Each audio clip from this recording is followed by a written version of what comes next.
Hey, you all. Carpetbagger here, coming to you live from the north. More specifically, we are in Wauwatosa, Wisconsin. I stayed last night in Milwaukee. I'm going to be staying in Milwaukee tonight, and then we're going to be headed out tomorrow morning. I wanted to do some things in the general Milwaukee area today, but we're going to start out here in Wauwatosa, a suburb of Milwaukee, because to start the day off, we are going on a troll hunt. Please follow me. And our snowy troll hunt begins here at Firefly Grove Park. And it is very snowy. I haven't done a lot of troll hunting in the snow. Fortunately, it doesn't look like this troll hunt's going to be too difficult because I can see the troll from here. It looks like we have these light posts throughout the park, and one of the light posts over here has been snapped, has been collected. See, it's broken there. And then Mama Rosa here looks like she's been picking the street lights as if they were flowers. So the giant troll here walking around through Firefly Park, just plucking up all these street lights as if they were flowers. In fact, she's actually sniffing. She's sniffing one of them.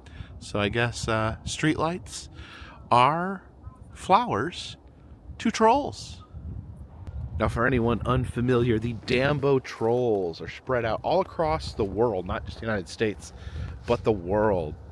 It's a Danish artist, Thomas Dambo, who makes these structures, these trolls, out of recycled materials. A lot of times use old pallets to build them. And I've kind of made it one of my side quests to visit all the Thomas Dambo trolls, at least all those in the United States for now.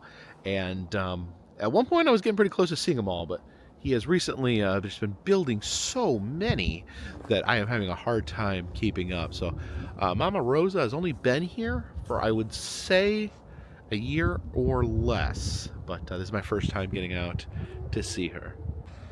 Let's get a little bit of a closer look here to the giant troll feet. Her toenails about the size of my foot. You can see these are the light posts. Oh, those are like heavy-duty light posts there. Because trolls are very strong. She plucked them from the ground. See her standing there sniffing the light posts. I love the different creativity with the trolls and how they interact with the surrounding environment. How she interacts with the park, actually having the light post from the park in her hand. Very, very creative.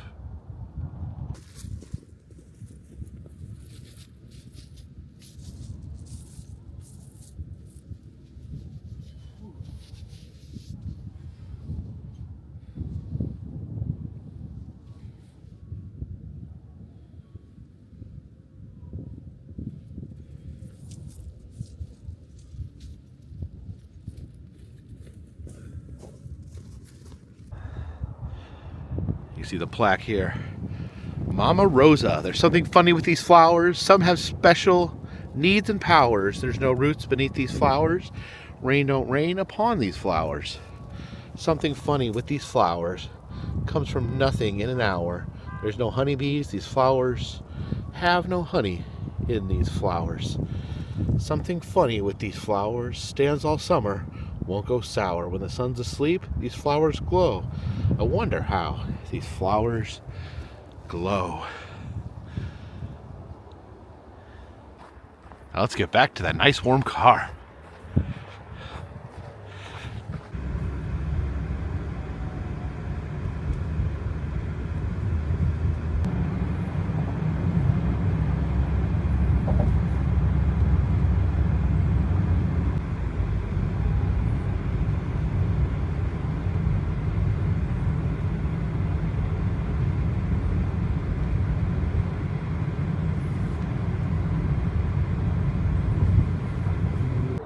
We have traveled back to downtown Milwaukee. Of course, Milwaukee known for several things. You know, last night we saw all the breweries downtown, but another thing Milwaukee is known for is that it is the place where the Harley Davidson was invented. The headquarters of Harley Davidson here in Milwaukee, Wisconsin. And they do have a Harley Davidson museum. I've actually never been to this museum, so I thought we would check it out today. And there's a statue over here by the river of a man doing a sweet jump on a Harley Davidson motorcycle. And as I head into the museum, I want to give the standard disclaimer. Motorcycles are not something I am overly knowledgeable about, but I'm here to learn, do my best to learn and present what I see to you guys. And if I'm wrong about something or off base, feel free to leave a comment in the comment section. Those are big doors. Okay, does look like it's open. Oh, more big doors.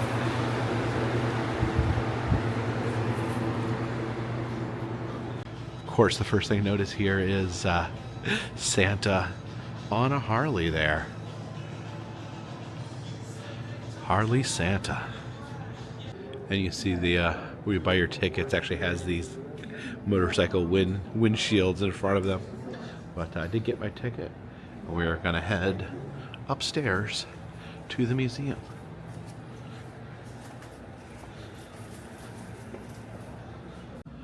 Okay, and obviously we have a lot of motorcycles here, and this story of course begins where many stories do, and that is at the beginning, 1903. And I just learned something, that the name Harley Davidson comes from two different men's last name, Bill Harley and Arthur Davidson, two childhood friends who experimented with gas-powered engines. See some of the early models here. This is the 1911 model. Yeah, definitely have changed in design over the years. You can almost take like a historic walk here. They have helpfully put the dates there on the front: 1912, 1913, 1915. I love the big horn there. Interesting fact about myself: I have never been on a motorcycle. I have never driven a motorcycle. I've never ridden with someone else in a motorcycle. Although part of me has always wanted to ride in the sidecar of a motorcycle. I really like this. Is my favorite one so far. This 1918 model. 1926. 1929. You can see, you could actually see the evolution, the boxy looking motorcycles back there as they slowly take shape. That shape of the gas tank there, closer to more modern motorcycles.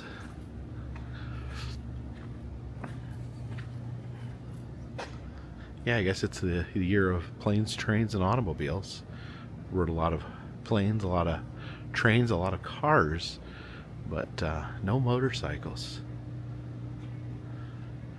Actually, probably not the best place to talk about this, but I am deathly afraid of riding on a motorcycle. It just seems like the level of balance required, it seems like it takes a lot of skill. So I actually have a lot of admiration for people who do ride motorcycles. Just the level of control. Jen has actually talked with me that she wants to buy a motorcycle. It's kind of a lifelong dream of hers, and I want to be supportive, but man, that really scares me. Oh, look at this. You can actually transport something instead of the sidecar. Instead of humans, you could put some valuables in there and transport them. What are we up to? 1946, 1947. Oh, and this is a used by the Milwaukee Police Department. This is the Explorer drawer. I guess we can pull that out. There's lots of different motorcycle items. Motorcycle lunchboxes with Miss Piggy. Oh, that is a phone shaped like a oil can.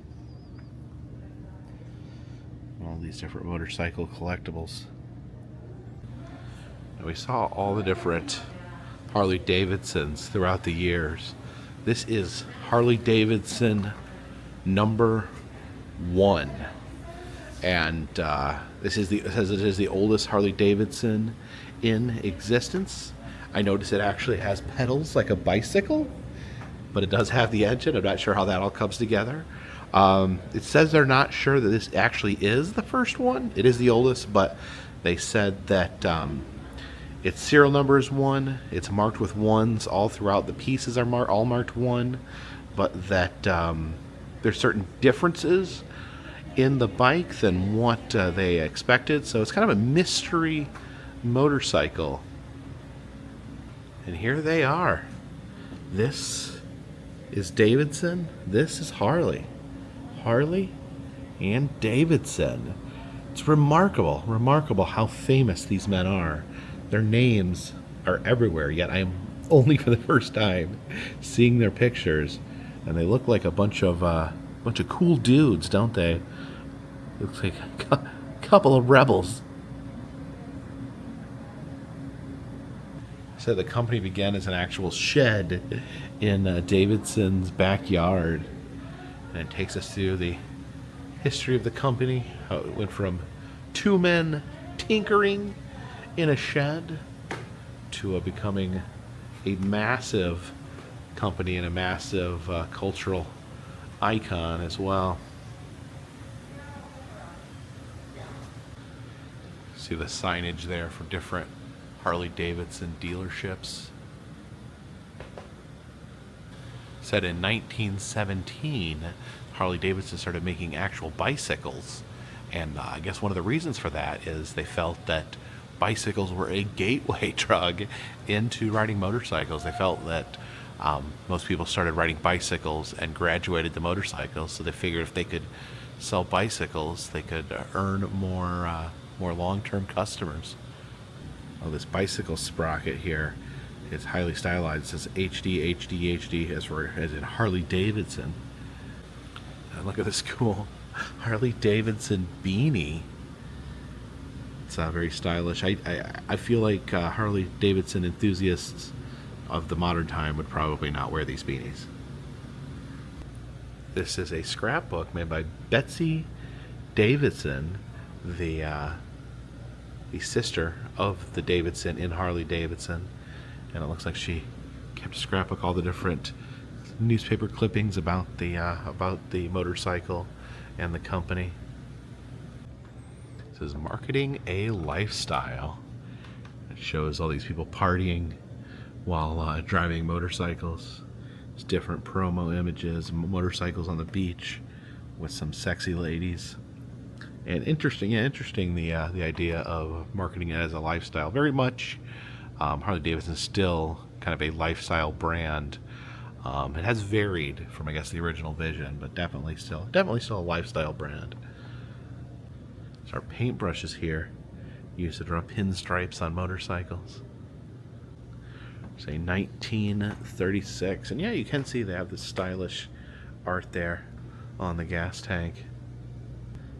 It's the 1925, 1933.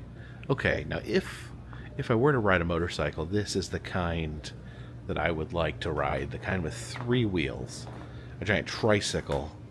Seems like it would just be easier. Don't have to worry about the bike falling over.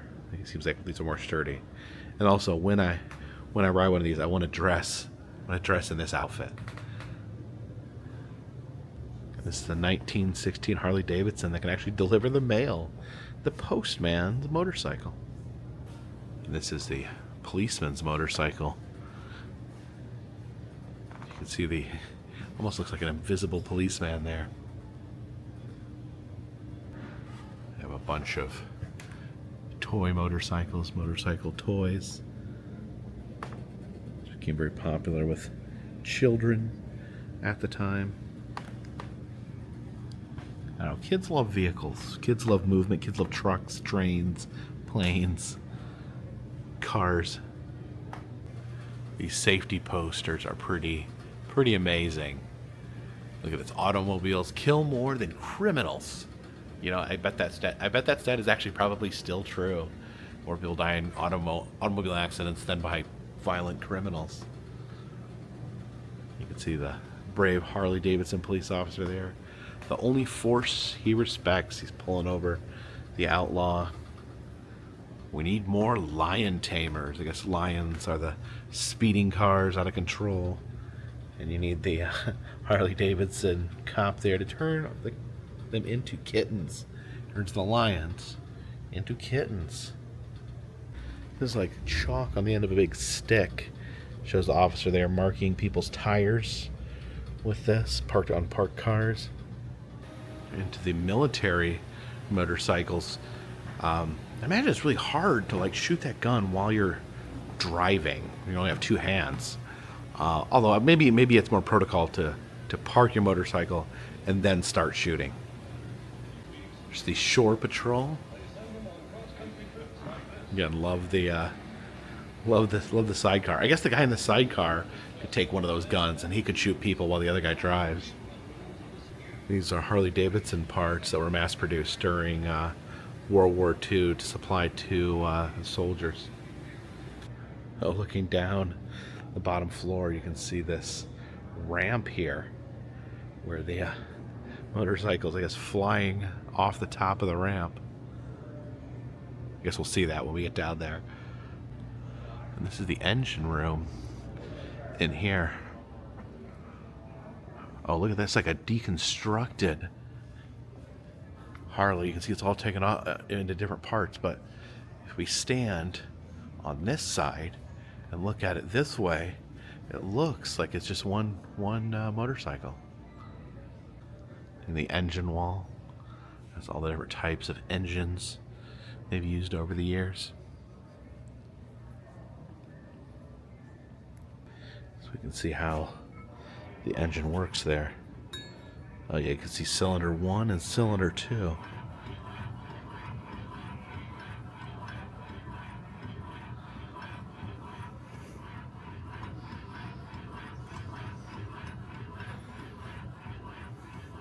It says to make the classic Harley Davidson sound, you have to put it at a 45 degree angle here, and then turn this to 500 to 700 RPMs. So.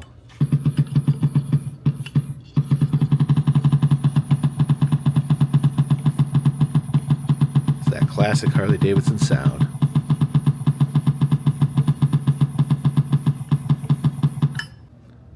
See these working engines here.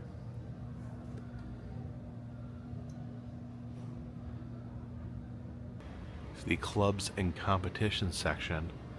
And look at this here. It's a wall of death.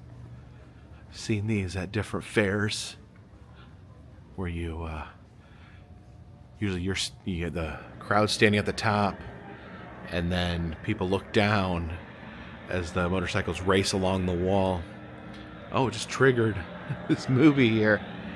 These old-timey motorcycle races. Helmets and shoes used in competitions. We use those goggles from keeping something from popping your eyeball. And look at this, they have the steel on the bottom of their feet and their toes. Oh yeah, this whole metal piece covers up their foot. That's probably a good idea. You don't want to get your toes shorn off. Some of the jackets worn by people in some of the competitive motorcycle clubs. These cool bikers caps.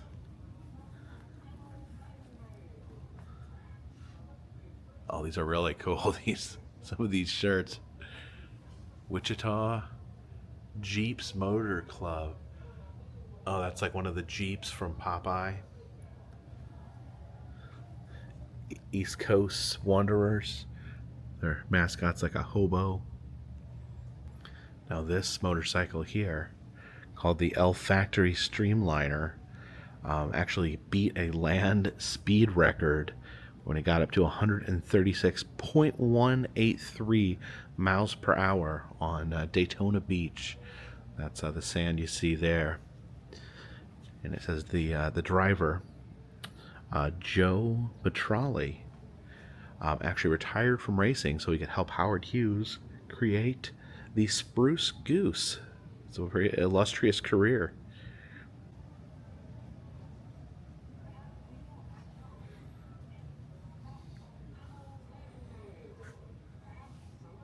Here's a wall of gas tanks.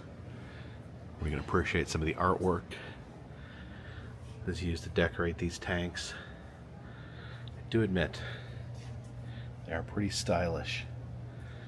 All different colors, the purples, the greens. I like those stripes. And you can never go wrong making something look like it's on fire. There's a bridge over here. It says view the motorcycle vault.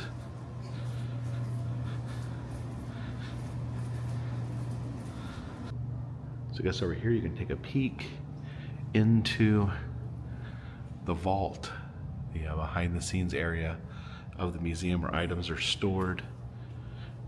The items are cleaned and taken care of. See, there's a lady working with an artifact back there. Looks like she's folding something up, putting it back in the box. It's really cool. I worked at a very small museum when I was younger, and I was absolutely fascinated by the behind the scenes. I actually found out sometimes a lot of the coolest stuff is actually behind the scenes, and there just maybe not be like a good fit for it in the museum, but just there's some amazing things back there. And I do like I feel like a lot of museums have been opening up like this, where they give you a little peek into the vault, into the area that's normally kept off view, which is great for me because I'm fascinated with just the whole concept of museums and museum design and museum operations. So I love having a little peek behind the scenes. Oh, here is a new acquisition. It's a 1948 Harley Davidson riding jacket. You can peek back in here. See some little kiddie motorcycles. Looks like a wooden motorcycle. I guess we can take the elevator to see Bob Uecker's bike display. I guess they have this big elevator here by the vault. I guess it only makes sense. This elevator is big enough to put a motorcycle on. Yeah, you could probably fit like 20 motorcycles in this elevator.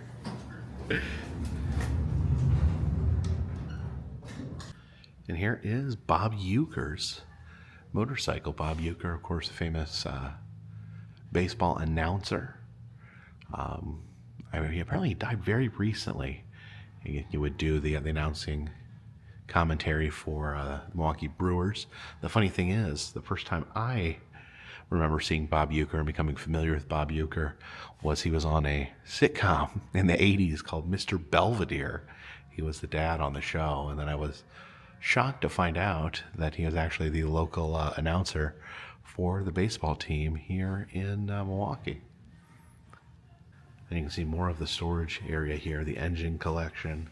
Again, just love that they, let you take a peek. Let you take a peek at what they got behind the scenes. And they have so many motorcycles on display, but they also have an insane amount of motorcycles not on display. Look at all these motorcycles here. Oh my gosh.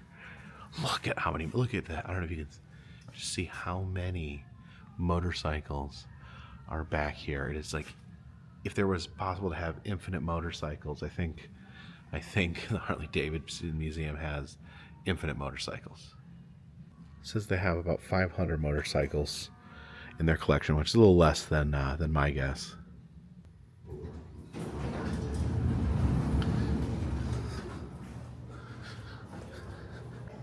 We continue our motorcycle journey down here.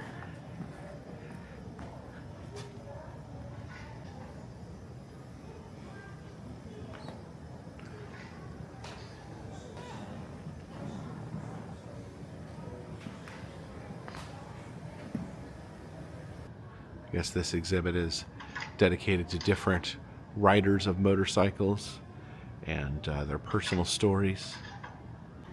There's some colorful characters. Gail Anderson, known as Harley Fox, because she wore a leather riding vest with an entire fox on it. This is Jim Wagon. Looks like he covered his pants in patches, and he had so many patches on his vest that it formed a tail. Dick O'Brien, he worked with Harley Davidson to create another land speed vehicle. This is Lauren Gunnan, is a female Secret Service agent who drove this motorcycle. You can see the Secret Service motorcade symbol there on the front. And I've heard of this guy, Elvis Presley. Here's one of Elvis's Harley Davidsons. We saw the timeline of motorcycles upstairs because it continues down here, picking up in 1948. So we can see the evolution continue, the evolution of the Harley Davidson motorcycle. This one here said, "Kids, careful." I guess you gotta, that's a big part of riding a motorcycle, is not running over children. Probably the most important part.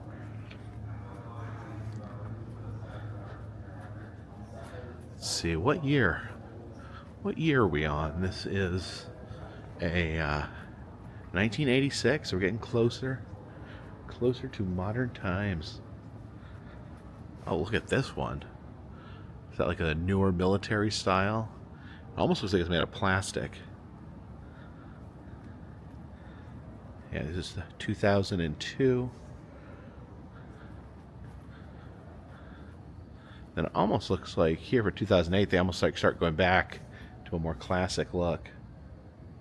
Looks like in the 1960s, Harley Davidson tried to diversify a little bit. This is a scooter that they manufactured, the Model A Topper, a golf cart, the Harley Davidson golf cart there, and even a boat.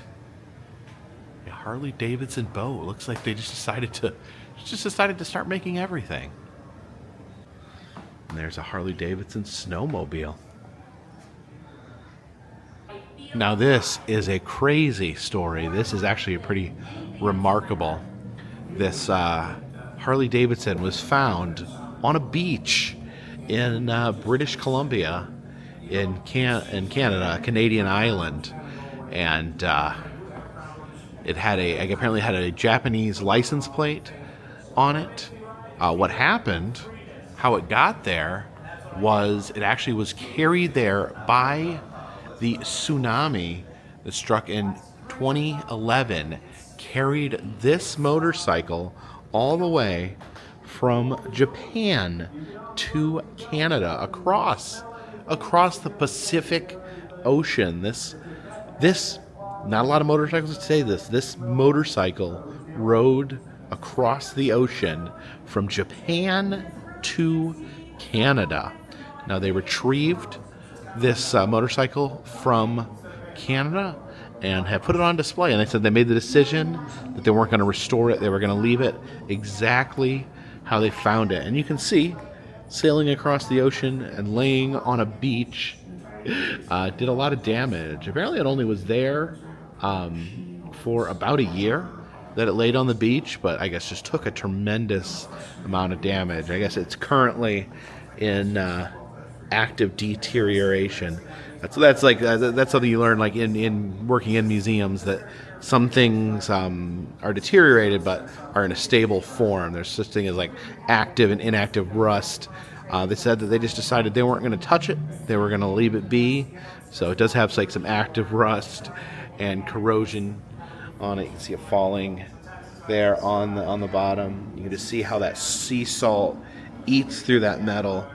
You can see that salt clustered there, right there, chewing apart that metal. But man, what a fascinating story. Now, this was a commemorative motorcycle made in 2003, and what they did is they dismantled it and mailed the pieces to factories all over the world, and had different people that work for Harley Davidson sign the motorcycle. Then they got all the pieces, put them back together, and created this motorcycle that's completely covered in signatures. We saw this giant ramp from up there on the second floor, and it looks like these are motorcycles with hill climbing capabilities that can actually drive uphill and I guess even make a little jump off the top.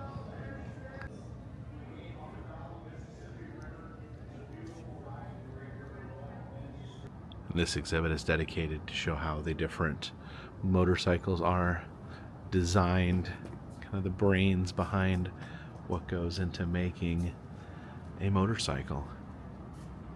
Oh, and this is the 2020 Livewire. This is a completely electric motorcycle. And this is not a motorcycle. This is a mock-up. So this doesn't actually work, but I guess it's when they're laying out a motorcycle, designing it, they kind of craft like a fake motorcycle as a prototype.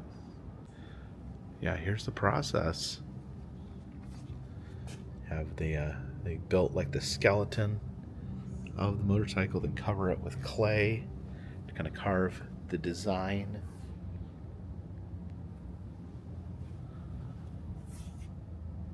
So this is the experience gallery.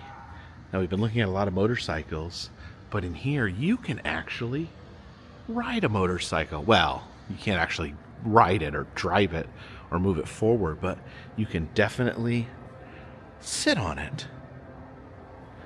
I always said I wanted the tricycle.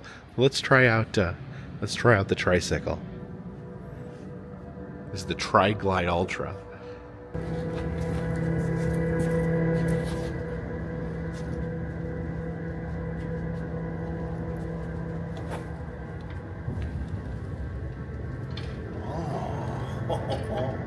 Vroom, vroom.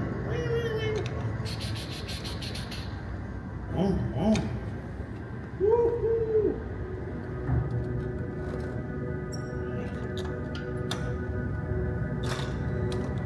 Yeah, that'd be pretty fun because you can drive it and you don't have to worry about falling over. It's just like a car without a roof. Vroom, vroom. Let's try a real one. One of the ones with only 2 wheels. So bicycle means 2 wheels. Motorcycle means motor wheels. Doesn't actually refer to how many wheels there are. So I guess you could have a car could be considered a motorcycle. But we agree on these words and what they mean, and this is definitely a motorcycle. So vroom vroom. I do think it's kind of cool how you like twist the handle. Vroom, vroom. Vroom, vroom. I guess these are the brakes.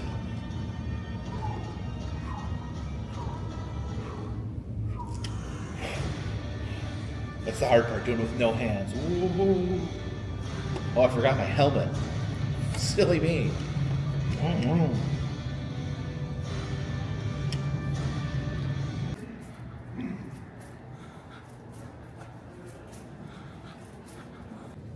And look what we have here.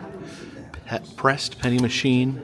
And this is one where you supply your own penny. These are the ones that I worry about. These are the ones I worry about with pennies getting harder to come across. Now that pennies are falling out of use, or stores are starting to not even starting to round by 5. I wonder if this type of penny machine, maybe all penny machines, but especially this type where you have to physically possess your own penny, I worry that they're going to be a thing of the past. So we better get all 5 here while we have the chance. It is quarter penny. And then you turn the crank here, it's actually a motorcycle wheel. And 5 new shiny Harley pennies for the collection.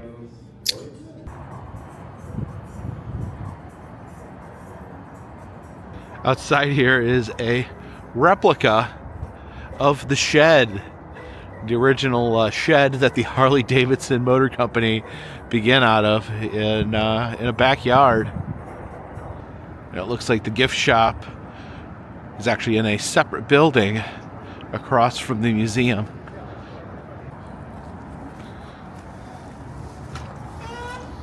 So it looks like they do have a lot of Harley Davidson clothing in the store. I think definitely very popular for people to wear Harley Davidson branded clothing. There's some classic motorcycle hats. Little pigs here. It says your hog has arrived. Some people call the Harley Davidson a hog. And they have some toys here.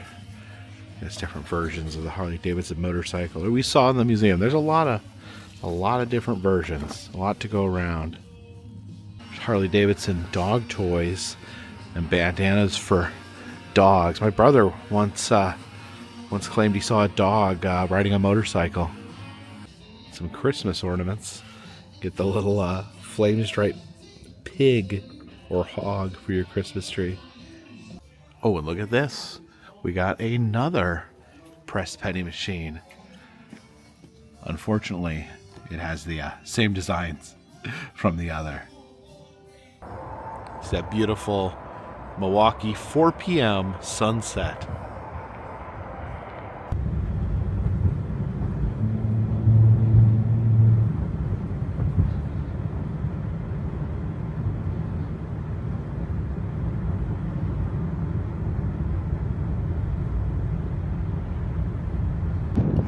Drop my car back off here at the Hilton because I wanted to go for a walk. Not the best temperature to be walking in, but wanted to go for a little walk here in downtown Milwaukee and check out a few things. Like their beautiful street chandeliers. It's one thing you see in these Midwest cities, just these giant piles of snow. They scrape the road. The snow has to go somewhere. Those piles will be there till June. It is an icy night out here in Milwaukee.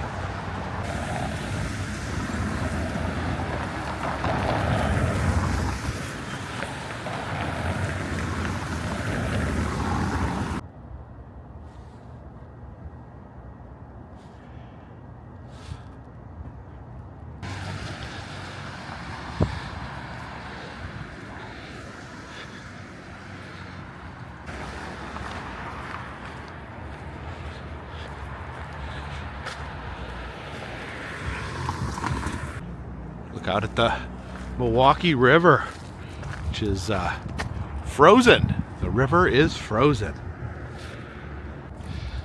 See a familiar face here alongside the frozen river. None other than Arthur Fonzarelli, aka the Fonz from Happy Days, the Milwaukee icon. Of course, Happy Days took place in Milwaukee, so in honor of Happy Days, they placed the Fonz here. He's actually not in a very prominent position. He's way off the street, kind of tucked in this little corner here next to the river, but he still stands proudly with his 2 thumbs raised up. What does he say? Hey! Oh, your thumbs are very cold. You need some gloves. You need some gloves. You need some frostbite on those thumbs, Fonz.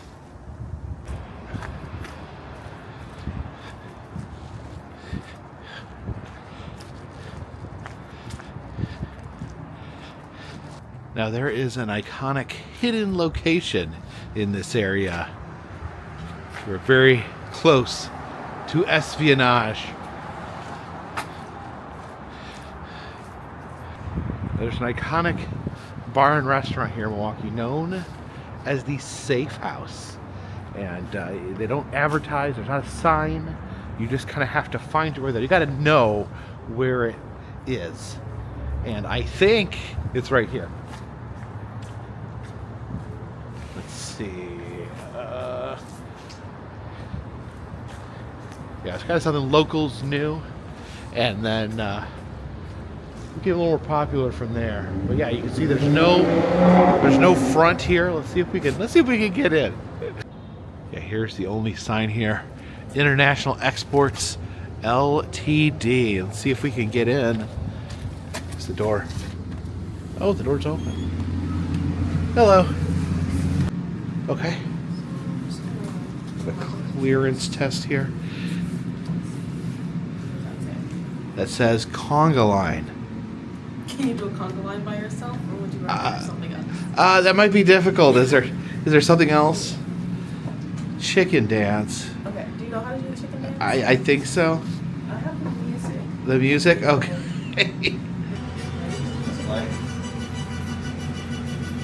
Something like that. I don't know what it is.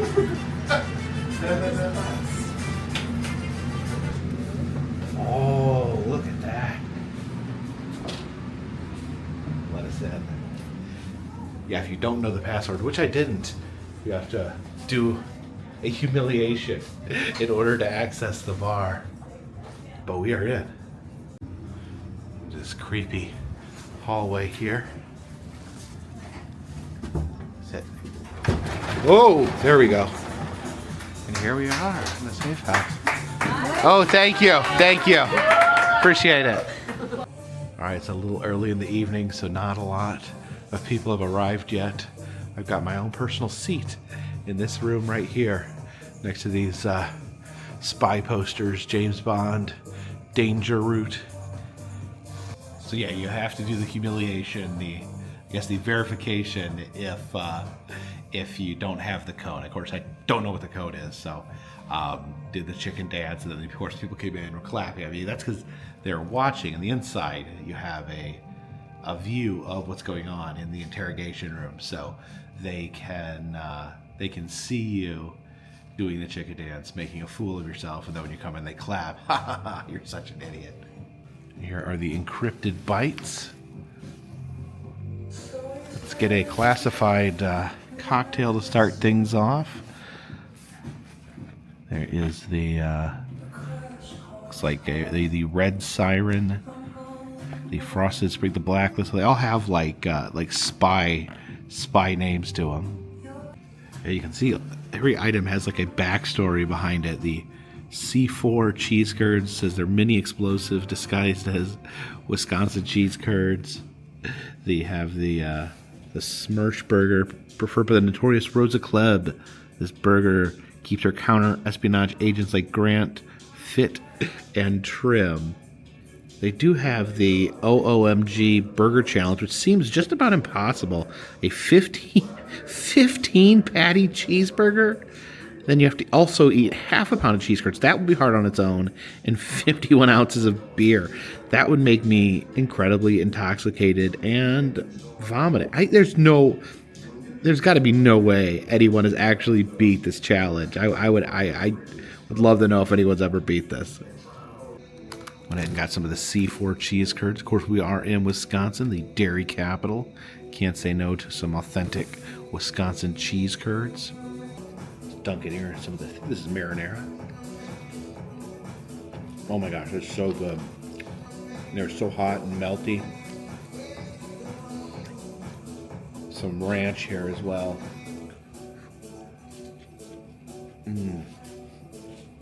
Ranch is good. I think the marinara is better, but that is so good. I have that red siren for you. How are the... So I ordered the red siren. Let's give this a try. And it's a spy bar, so I have no idea what's in it. Just kidding. They tell you what's in it. I just didn't read it. Oh man, these cheese curds are enough to make me weep. There is a difference between the cheese curds you get in Wisconsin and the ones you get in other places. So for my entree, I got the Double Agent. It's a burger with apparently different kinds of cheese. That's why they call it the Double Agent. And it has some special sauce on it as well. I was able to switch out the fries for broccolini, which is an interesting option.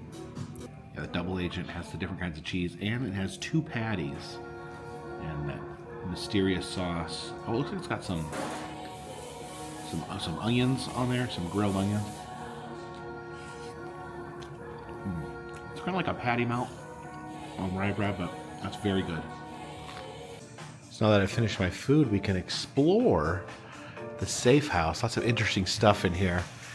See that giant gun there? It says donated by John Wayne. There's this interesting mural here with all the different spies. One looks like Sarah Palin. I noticed this big button right here. Where's that button? Oh, look at that. You can see it's actually shifting and moving. You can see it actually matches up.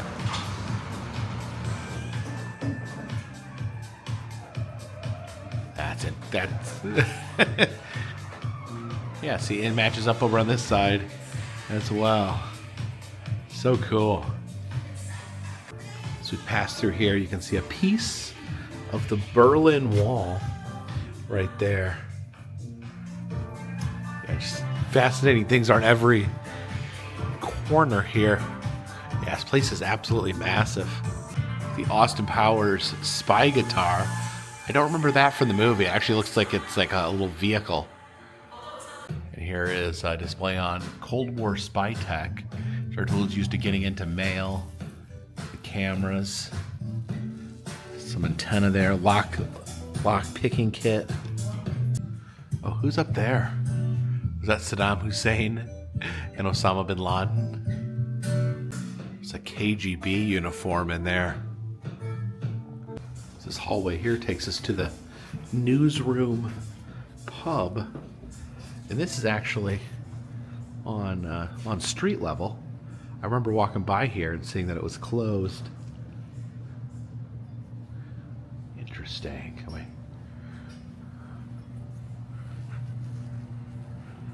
Oh yeah, I guess this part is closed here.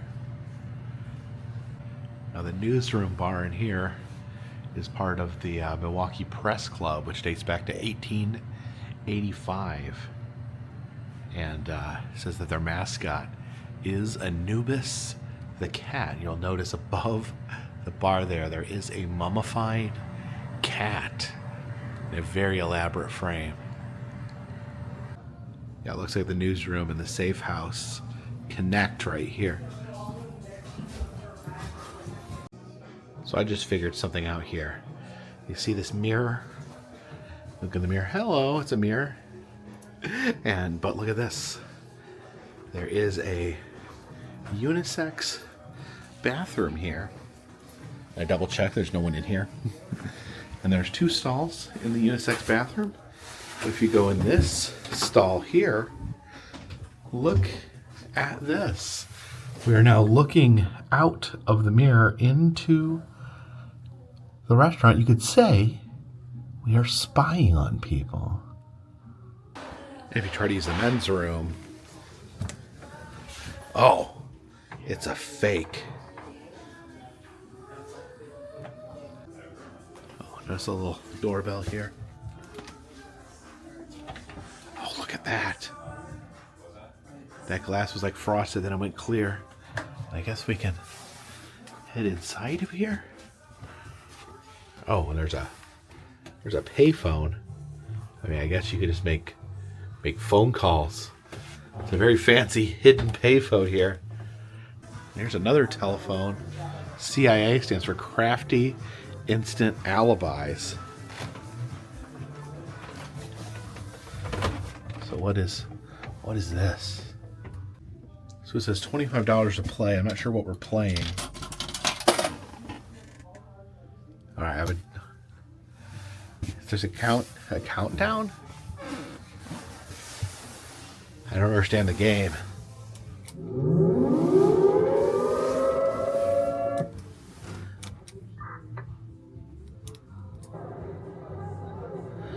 Sound effects.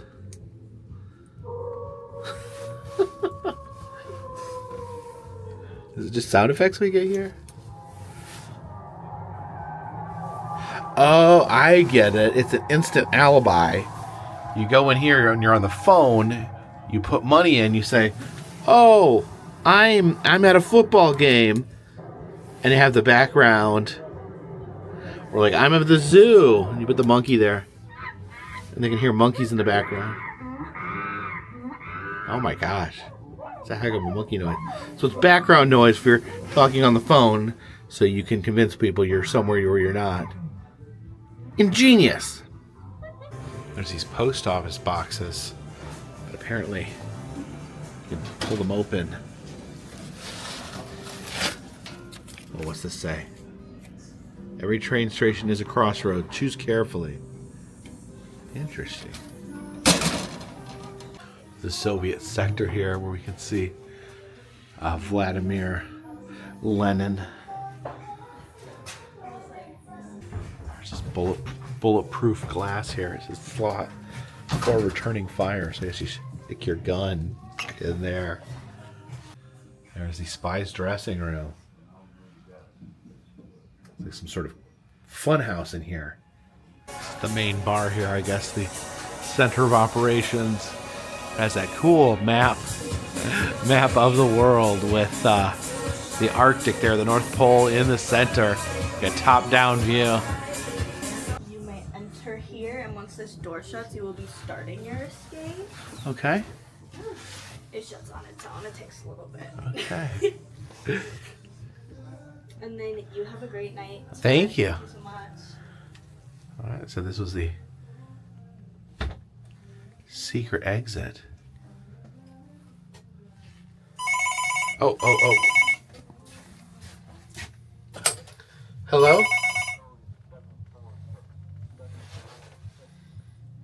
7, 4, 6. Oh, look at that.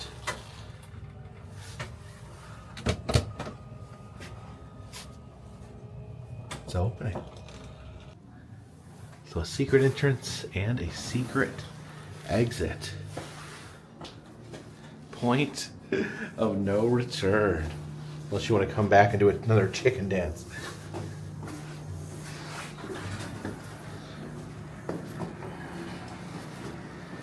Oh, what's that?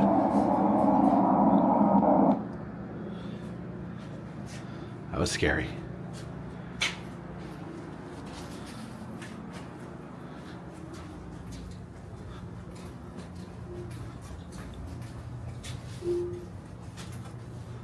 Oh, I guess this is goodbye. The secret exit. Well, now where am I? So you asked me if I wanted to take the secret exit out, and of course I said yes. You gotta take the secret exit out of the Safe House, a Milwaukee institution here. You see, again, no signage, nothing to let you know that there's a giant bar and restaurant down here in this alley. Obviously there's some signs, there's some clues.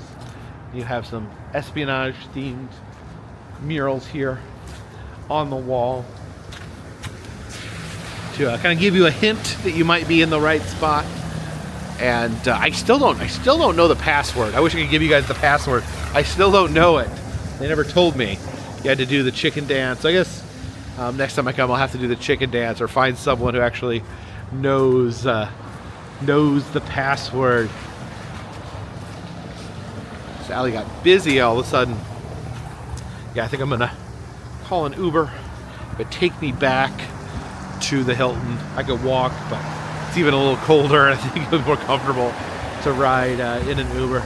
You got the Pabst Theater here. Everything in Milwaukee named after beer.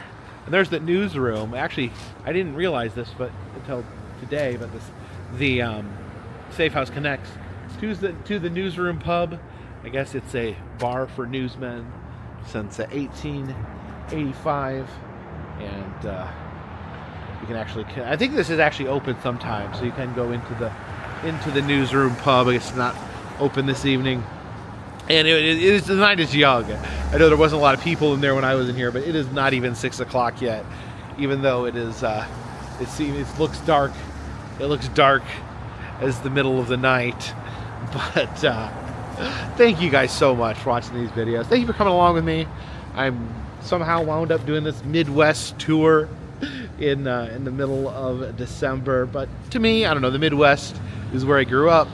It definitely feels like Christmas time to me growing up with the cold weather and the snow on the ground. Kind of gives me a little bit of nostalgia for Christmas in the earlier part of my life. And tomorrow we're going to leave in Milwaukee. Again, the city I was born in, Milwaukee, Wisconsin. I spent time here. I spent time in Valparaiso, Indiana. Went back and forth between the two. My mom lived in Valparaiso. My dad lived here in the Milwaukee area. I, of course, also have family here in the Milwaukee area. Oh boy, it's getting cold. So we're heading someplace else tomorrow. I don't know if it's going to be any warmer. We'll have to find out.